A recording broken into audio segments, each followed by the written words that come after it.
Hi friends, welcome back to Arsikere Haran YouTube channel. ಈಗ white ಬೋರ್ಡಲ್ಲಿ bike taxi ಮಾಡಂಗಿಲ್ಲ, ಇಲ್ಲಿಗಲ್ ಅಂತ ಹೇಳಿ ಸ್ಟಾಪ್ ಮಾಡಿಬಿಟ್ರು. ಸದ್ಯಕ್ಕಂತೂ ಬ್ಯಾನ್ ಕೂಡ ಆಗೋಗಿದೆ. ನೆಕ್ಸ್ಟ್ ಇನ್ನು ಬೈಕ್ ಟ್ಯಾಕ್ಸಿ ಲೀಗಲ್ ಆಗಿ ಬರುತ್ತೆ. ಲೀಗಲ್ ಆಗಿ ಬಂದಮೇಲೆ ಏನೆಲ್ಲ ರೂಲ್ಸ್ಗಳನ್ನ ಫಾಲೋ ಮಾಡಬೇಕು, ಈ ಒಂದು ರೂಲ್ಸ್ ಫಾಲೋ ಮಾಡಿಲ್ಲ ಅಂದರೆ ನೀವು ಬೈಕ್ ಟ್ಯಾಕ್ಸಿನೂ ಕೂಡ ಮಾಡೋಕ್ಕಾಗಲ್ಲ. ಹಾಗಾಗಿ ಯಾವ ರೂಲ್ಸ್ಗಳು ಅನ್ನೋದ್ರ ಬಗ್ಗೆ ಸಂಪೂರ್ಣವಾಗಿ ಮಾಹಿತಿನ ವಿಡಿಯೋದಲ್ಲಿ ತಿಳಿಸ್ಕೊಡ್ತೀನಿ ನಿಮಗೋಸ್ಕರ.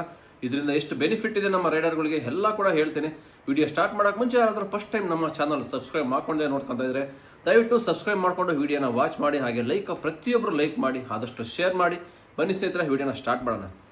ಈಗ ಫಸ್ಟ್ ನೀವು ಬೈಕ್ ಟ್ಯಾಕ್ಸಿ ಮಾಡಬೇಕಂದ್ರೆ ವೈಟ್ ಬೋರ್ಡಿಂದ ಯೆಲ್ಲೋ ಬೋರ್ಡ್ಗೆ ಕನ್ವರ್ಟ್ ಮಾಡ್ಕೋಬೇಕಾಗುತ್ತೆ. ಇದು ಫಸ್ಟ್ ಮೇನ್ ಪಾಯಿಂಟ್. ಯಾಕೆಂದರೆ ವೈಟ್ ಬೋರ್ಡಲ್ಲಿ ಮಾಡಂಗಿಲ್ಲ ಅಂದಮೇಲೆ ಯೆಲ್ಲೋ ಬೋರ್ಡಲ್ಲಿ ಮಾತ್ರ ಮಾಡಬೇಕು. ಈಗ ಆಲ್ರೆಡಿ ಕೇರಳದಲ್ಲಿ ಯೆಲ್ಲೋ ಬೋರ್ಡಲ್ಲಿ ಪರ್ಮಿಷನ್ ಬಂದಿರೋದು. ಹಾಗಾಗಿ ನೀವು ಫಸ್ಟ್ ಯೆಲ್ಲೋ ಬೋರ್ಡ್ಗೆ ಕನ್ವರ್ಟ್ ಮಾಡ್ಕೋಬೇಕು. ಯೆಲ್ಲೋ ಬೋರ್ಡಿಗೆ ಕನ್ವರ್ಟ್ ಮಾಡ್ಕೊಬೇಕಾದ್ರೆ ಸುಮಾರು ಡಾಕ್ಯುಮೆಂಟ್ಸ್ ಸಬ್ಮಿಟ್ ಮಾಡಬೇಕಾಗುತ್ತೆ. ಅದು ನೆಕ್ಸ್ಟ್ ಏನೇನಂತ ಬರುತ್ತೆ ರೂಲ್ಸ್ ಡಾಕ್ಯುಮೆಂಟ್ಸ್, ಅದೆಲ್ಲ ನೆಕ್ಸ್ಟ್ ವಿಡಿಯೋದಲ್ಲಿ ಹೇಳ್ತೀನಿ. ಹಾಗಾಗಿ ಯೆಲ್ಲೋ ಬೋರ್ಡಿಗೆ ಕನ್ವರ್ಟ್ ಮಾಡ್ಕೊಳಕ್ಕೆ ಅಮೌಂಟ್ ಕೂಡ ಸ್ವಲ್ಪ ಖರ್ಚು ಆಗೇ ಆಗುತ್ತೆ. ಆ ಥರ ಮಾಡ್ಕೊಂಡ್ರೆ ಮಾತ್ರ ಮಾಡ್ಬೋದು, ಇಲ್ಲ ಆಗಲ್ಲ. ನಮಗೆ ಇಷ್ಟೆಲ್ಲ ಖರ್ಚು ಮಾಡಿ ದುಡ್ಡು ಯೆಲ್ಲೋ ಬೋರ್ಡ್ ಕನ್ವರ್ಟ್ ಮಾಡ್ಕೊಳ್ಬೇಕಂದ್ರೆ ಬೈಕ್ ಟ್ಯಾಕ್ಸಿನ ಮಾಡೋಕ್ಕಾಗಲ್ಲ. ಇದು ಒಂದು ಮೇನ್ ಪಾಯಿಂಟ್. ಇದು ಇನ್ನು ಸೆಕೆಂಡ್ ಒನ್ ಬಂದ್ಬಿಟ್ಟೆ ನಿಮ್ಮ ಬೈಕ್ ಮೇಲೆ ಟ್ಯಾಕ್ಸಿ ಅಂತ ಒಂದು ಸಿಂಬಲ್ ಕೂಡ ಹಾಕ್ಸ್ಕೋಬೇಕಾಗತ್ತೆ. ಏನೊಂದು ಕಂಪನಿಯಿಂದ ನಿಮ್ಗೊಂದು ಇದು ಕೊಡ್ತಾರೆ, ಸ್ಟಿಕ್ಕರ್ ಥರ. ಆ ಸ್ಟಿಕ್ಕರ್ ಒಂದು ಹಾಕೋಬೇಕು ನಿಮ್ಮ ಬೈಕ್ ಮೇಲೆ ಟ್ಯಾಕ್ಸಿ ಅಂತ. ಯಾಕಂದರೆ ನೀವು ಟ್ಯಾಕ್ಸಿ ಸರ್ವಿಸ್ ಕೊಡ್ತಾ ಇದ್ದೀರಾ ಅಂತ. ಈಗ ಕೆಲವೊಂದು ಕಾರ್ಗಳೆಲ್ಲ ನೋಡಿರ್ತೀರ, ಟ್ಯಾಕ್ಸಿ, ಏರ್ಪೋರ್ಟ್ ಟ್ಯಾಕ್ಸಿ, ಈ ಥರ ಎಲ್ಲ ಟ್ಯಾಕ್ಸಿಗಳು ಸಿಂಬಲ್ ಹಾಕಿರ್ತಾರೆ. ಆ ಥರ ನೀವು ಕೂಡ ಒಂದು ಬೈಕ್ ಮೇಲೆ ಟ್ಯಾಕ್ಸಿ ಅನ್ನೋ ಒಂದು ಸರ್ವಿಸ್ ಕೊಡ್ತಾ ಇರೋದಕ್ಕೆ ಒಂದು ಸಿಂಬಲ್ ಹಾಕ್ಸಬೇಕು. ಇದು ಎರಡನೇದಾಯಿತು. ಇನ್ನು ಮೂರನೇದು ಏನಪ್ಪ ಅಂದರೆ ಒಂದು ಕಂಪನಿ ಟೀ ಶರ್ಟು. ಈಗ ಆಟೋದವ್ರು ಏನು ಕಾಕಿ ಕಲರ್ ಹಾಕ್ತಾರೆ, ಕಾರ್ ಅವರು ವೈಟ್ ಕಲರ್ ಹಾಕ್ತಾರೆ. ಈ ಥರ ನಿಮಗೂ ಕೂಡ ಒಂದು ಕಲರ್ ಒಂದು ಟೀ ಶರ್ಟ್ ಬರುತ್ತೆ ಕಂಪನಿಯಿಂದನ. ನೇಮ್ ಇರುತ್ತೆ ಕಂಪನಿದು. ಈ ಟೀ ಶರ್ಟ್ನ ಕಂಪಲ್ಸರಿ ನೀವು ಯೂಸ್ ಮಾಡಲೇಬೇಕು. ನಾವು ಒಂದು ಕಂಪ್ನಿಗೆ ಸರ್ವಿಸ್ ಕೊಡ್ತಾ ಇದ್ದೀವಿ ಅನ್ನೋದಕ್ಕೆ ಕಸ್ಟಮರ್ಗೆ ಗೊತ್ತಾಗಬೇಕಲ್ಲ, ಕಸ್ಟಮರ್ಗೆ ಗೊತ್ತಾಗಬೇಕು, ಪಬ್ಲಿಕ್ಗೆ ಗೊತ್ತಾಗಬೇಕು. ಹಂಗಾಗಿ ಒಂದು ಕಂಪ್ನಿದು uniform compulsory must and should ಹಾಕ್ಲೇಬೇಕಾಗುತ್ತೆ. ಇದನ್ನು ಕೂಡ ನೀವು ಹಾಕಿಲ್ಲ ಅಂದರೆ ನೆಕ್ಸ್ಟ್ ನಿಮಗೆ ಫೈನ್ ಕೂಡ ಹಾಕ್ತಾರೆ RTOದವ್ರು. ಹಂಗಾಗಿ ಇದನ್ನು ಫಾಲೋ ಮಾಡಬೇಕು. ಇನ್ನು ನೆಕ್ಸ್ಟು ನಾಲ್ಕನೇದಾಗಿ ಬಂದ್ಬಿಟ್ಟು ಪೊಲೀಸ್ ವೆರಿಫಿಕೇಷನ್ ಕಂಪಲ್ಸರಿ ಮಾಡಿಸ್ಲೇಬೇಕು ನೀವು. ಇದು ಒಂದು ಸರ್ಟಿಫಿಕೇಟ್ ಮಾಡಿಸಿ ನಿಮ್ಮ ಹತ್ರ ಒಂದು ಕಾಪಿನ ಇಟ್ಕೊಳ್ಳೇಬೇಕು ಪೊಲೀಸನ್ನು ತಗೊಂಡು. ಎಲ್ಲರೂ ನಿಮಗೆ ಪೊಲೀಸ್ ಹಿಡಿದಾಗ ಈ ಒಂದು ಸರ್ಟಿಫಿಕೇಟ್ ತೋರಿಸಲೇಬೇಕಾಗುತ್ತೆ ವೆರಿಫಿಕೇಷನ್. ಏನಕ್ಕಪ್ಪ ಇದರಿಂದ ಲಾಭ ಅಂದರೆ, ನೀವು ಎಲ್ಲಿಂದನೋ ಬಂದಿರ್ತೀರಾ, ಇದಕ್ಕೆ ಮುಂಚೆ ಏನಾದ್ರು ನೀವು ಒಂದು ಬೇರೆ ಏನಾದ್ರು ಇಲ್ಲಿಗಲ್ ಆಕ್ಟಿವಿಟೀಸಲ್ಲಿ ಇರುತ್ತೆ, ಇಲ್ಲ ಬೇರೆ ಏನಾದ್ರು ಪ್ರಾಬ್ಲಮ್ ಮಾಡಿ ಬಂದಿರ್ತೀರಾ. ಹಂಗಾಗಿ ನಿಮ್ಮ ಕಡೆಯಿಂದ ಏನೂ ಪ್ರಾಬ್ಲಮ್ ಇಲ್ಲ, ಈ ಒಂದು ರೈಡರಿಂದ ಇವತ್ತವರೆಗೂ ಯಾರಿಗೂ ಏನೂ ತೊಂದರೆ ಆಗಿಲ್ಲ, ಇವರು ಜೆನ್ಯೂನ್ ರೈಡರು ಅನ್ನೋ ಒಂದು ಸರ್ಟಿಫಿಕೇಟ್ ನಿಮಗೆ ಬೇಕು. ಹಂಗಾಗಿ ನೀವು ಪೊಲೀಸ್ ವೆರಿಫಿಕೇಷನ್ ಮಾಡಿಸ್ಕೊಳ್ಳೇಬೇಕಾಗತ್ತೆ. ಇದು ಕೂಡ ಬೇಕು. ಹಂಗೆ ನೆಕ್ಸ್ಟ್ ಇನ್ನೊಂದು ಮಟ್ಟು ವಾಸಸ್ಥಳ ದೃಢೀಕರಣ ಪತ್ರ. ಇದು ಬೇಕೇ ಬೇಕು ಕಂಪಲ್ಸರಿ. ಇದು ಮಹಾರಾಷ್ಟ್ರದಲ್ಲಿ ಕಂಪಲ್ಸರಿ ಮಾಡಿದ್ದಾರೆ. ಯಾಕೆಂದರೆ ಕರ್ನಾಟಕದಲ್ಲಿ ಬೈಕ್ ಟ್ಯಾಕ್ಸಿ ಮಾಡಬೇಕು ಅಂದರೆ ಇಲ್ಲಿರ್ತಕ್ಕಂಥ ರೈಡರ್ಗಳಿಗೆ ಫಸ್ಟ್ ಅವಕಾಶ ಕೊಡ್ತಾರೆ ಕನ್ನಡದವ್ರಿಗೆ. ಹಂಗಾಗಿ ಇಲ್ಲೇ ಹುಟ್ಟಿ ಇಲ್ಲೇ ಬೆಳೆದಿದ್ದೀವಿ, ನೀವು ಇಷ್ಟು ವರ್ಷದಿಂದ ನಾವು ಇಲ್ಲಿ ವಾಸ ಇದ್ದೀವಿ ಅನ್ನೋ ಒಂದು ಸರ್ಟಿಫಿಕೇಟ್ ನಿಮ್ಮದು ಬೇಕೇ ಬೇಕಾಗುತ್ತೆ. ಇಲ್ಲಾಂದರೆ ನೀವು ಎಲ್ಲಿಂದನೋ ಬಂದಿರ್ತೀರ, ಅಸ್ಸಾಂ, ಬಿಹಾರ್, ಒರಿಸ್ಸಾ, ಎಲ್ಲಿಂದೆಲ್ಲ ಬಂದು ಇಲ್ಲಿ ನೀವು ಬೈಕ್ ಟ್ಯಾಕ್ಸಿ ರಿಜಿಸ್ಟರ್ ಮಾಡ್ತೀನಿ ಅಂದರೆ ಇನ್ನು ಮುಂದಕ್ಕೆ ಮಾಡೋಕ್ಕಾಗಲ್ಲ. ಇದು ಕಂಪಲ್ಸರಿ ಬೇಕಾಗುತ್ತೆ, ಮಾಡಲೇಬೇಕು. ಇದು ಮಾಡೋದ್ರಿಂದ ಬೆನಿಫಿಟ್ ಏನಪ್ಪ ಅಂದರೆ ನಮ್ಮ ಕನ್ನಡದವರಿಗೆ ಹೆಚ್ಚಿನ ಆದ್ಯತೆ ಜಾಸ್ತಿ ಸಿಗುತ್ತೆ. ಹೊರಗಿನವರಿಗೆ ಇಲ್ಲೆಲ್ಲ ಮಾಡೋಕ್ಕಾಗಲ್ಲ. ಯಾಕಂದರೆ ಹೊರಗಿನವ್ರು ಬಂದಿರೋರು 6 ತಿಂಗಳು, 1 ತಿಂಗಳು, 1 ವರ್ಷ ಆಗಿರ್ತಾರೆ. ಇವರಿಗೆಲ್ಲ ಯಾವುದೇ ಥರ ಗೌರ್ಮೆಂಟಿಂದ ವಾಸಸ್ಥಳ ದೃಢೀಕರಣ ಪತ್ರ ಕೊಡೋಕ್ಕಾಗಲ್ಲ. ಯಾಕಂದರೆ ಸುಮಾರು ಒಂದು 10 ರಿಂದ 15 ವರ್ಷ ಇದೇ ಏರಿಯಾದಲ್ಲಿ ಇದ್ದೀವಿ, ಇದೇ ಬಿಲ್ಡಿಂಗಲ್ಲಿ ಇದ್ದೀವಿ ಅಂತ ನೀವು ಓನರ್ ಹತ್ರ ಒಂದು ಸರ್ಟಿಫಿಕೇಟ್ ಇರಬೇಕು.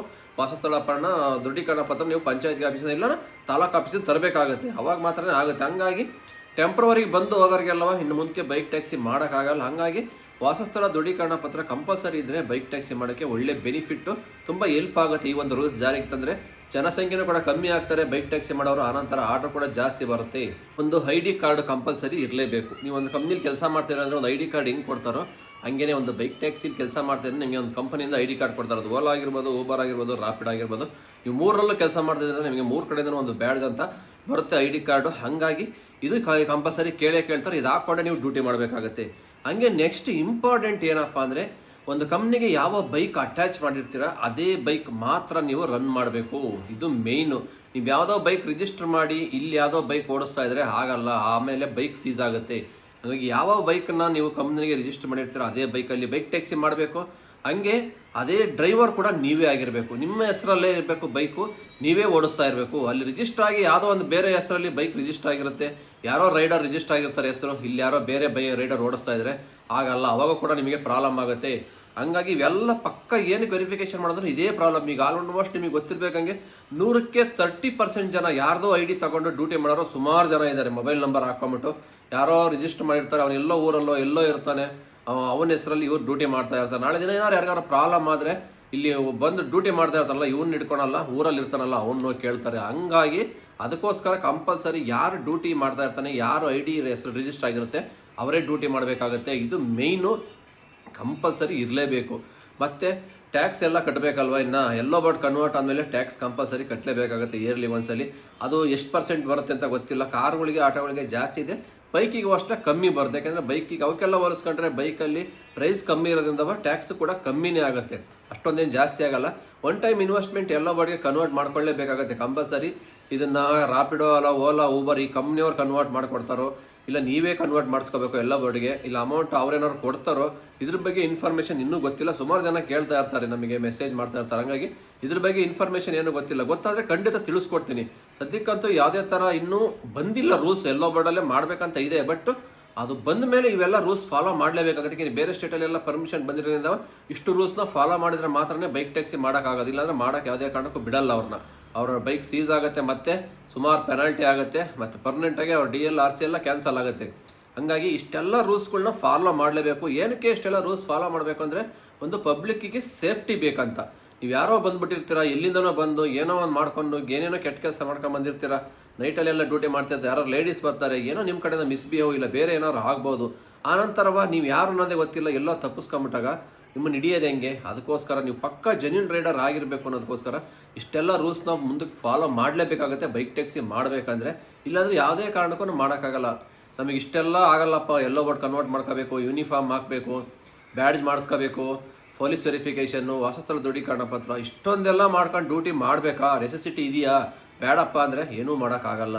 ನೆಸೆಸಿಟಿ ಇರೋರು ಮಾಡಲೇಬೇಕಾಗತ್ತೆ. ಯಾಕೆಂದರೆ ಇದನ್ನೇ ನಂಬಿ ಅವ್ರ ಫ್ಯಾಮಿಲಿ ಇರ್ತಾರೆ, ಅವರು ಜೀವನ ಮಾಡ್ತಾ ಇರ್ತಾರೆ, ಬೇರೆ ಕೆಲಸ ಗೊತ್ತಿರಲ್ಲ, ಕೆಲಸಕ್ಕೆ ಹೋದ್ರೂ ಮಾಡೋಕ್ಕಾಗಲ್ಲ, ಇಷ್ಟು ಸಂಪಾದನೆಯೂ ಆಗಲ್ಲ.